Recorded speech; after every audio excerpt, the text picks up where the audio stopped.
Breakup. आम्हा मुलींचं breakup झाल्यानंतर आम्ही डोळे रडून रडून लाल करतो आणि जेवण वगैरे सगळं सोडून देतो. दारूचा ठेका. आम्ही पोर आहे ना ब्रेकअप झालं ना पहिलं तिथनं लगेच दारूचा ठेका धरतो डायरेक्ट. जाता जाता 4-5 टक्कोची उचलतो आम्ही आणि सगळ्याला घेऊन दारूच्या ठेक्यात कोंबतो डायरेक्ट. त्याला बी तेवढंच लागते. कधी याचं वाटूळ होतंय आणि कधी बी एवढा येतोय आम्हाला. आम्हा मुलींचं ब्रेकअप झाल्यानंतर आम्ही 4-5 दिवस रडतो आणि नंतर लगेच मूव्ह ऑन करतो. रसाळी. आम्ही पोर आहे ना त्या सदम्यातनं बाहेर निघाय 4-5 दिवस जाते. त्यामुळे 4-5 दिवस काय रडत फिरत नाही पोर आणि नंतर आहे ना अख्ख्या जिंदगी भर रडत बसते तिच्या नावाने. मोहन फिवंत असलं तर काय डोक्यातच येत नाही पोरांना. ती म्हणजे तीच गेली ना सोडून तरी बी तिच्याच नावाने रडत बसणार जिंदगीभर. असलं डेंजर ट्रू लव्ह असतं आमच्या पोरांचं. आम्ही मुली ब्रेकअप कशावर न करतो. त्यांनी मला रात्री 12 वाजता बर्थडे विश नाही केलं. तो माझ्यावर आवाज चढून बोलला. तो मला कुठं बाहेर जाताना अजिबात सांगून जात नाही. अशा कारणावर आम्ही त्यांच्यासोबत ब्रेकअप करतो. धोका.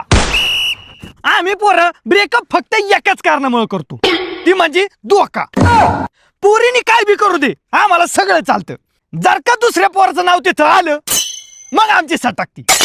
मग डायरेक्ट ब्रेकअप वर येतं सगळं आमचं. तुमच्या पोरीला ना गाण सवय असते ती एक मेल बेस्ट फ्रेंड ठेवायची. काय गरज आहे का ती बेस्ट फ्रेंड फिश फ्रेंड तसलं काय. आमच्या पोराला असतं का काय. तुम्हा पोरीला आमच्या बहिणी बघितलं तरी राग येतो लगेच. तुम्हाला चालते ती मेल बेस्ट फ्रेंड आणि आत्याचा पोरगान मामाचा पोरगान ती चालतंय बरं तुम्हाला. आणि या कारणामुळे आम्ही पोरं मग ब्रेकअप करून टाकतो. देतो विषय सोडून डायरेक्ट. आम्हा मुलींचं ब्रेकअप झाल्यानंतर आम्ही त्या पोराची 4 चौघामध्ये इज्जत काढतो. तो असाच होता, तो नालेकच होता, तो बेवडाच होता, असा अख्खा आम्ही त्याची गावात इज्जत काढतो. रत्तळी. आम्ही पोरं असलं नसतो. आम्ही पोर आहे ना जरी त्या पोरी बरोबर ब्रेकअप झालं ना तरी तिला कधी नाव नाही ठेवत आम्ही 4 चौघांच्यात. कारण आम्ही पोर आहे ना सांगताना बी असंच सांगतो लोकांना की माझ्या चुकीमुळे ब्रेकअप झालं. त्या पोरीला नाही आम्ही नाव ठेवत. आमच्या पोरांचं मुवण फिवण करत असलं डोक्यात येत नाही. पहिली भीतीच आणि शेवट भीतीच असलं कट्टर लव असतं आमच्या पोरांचं.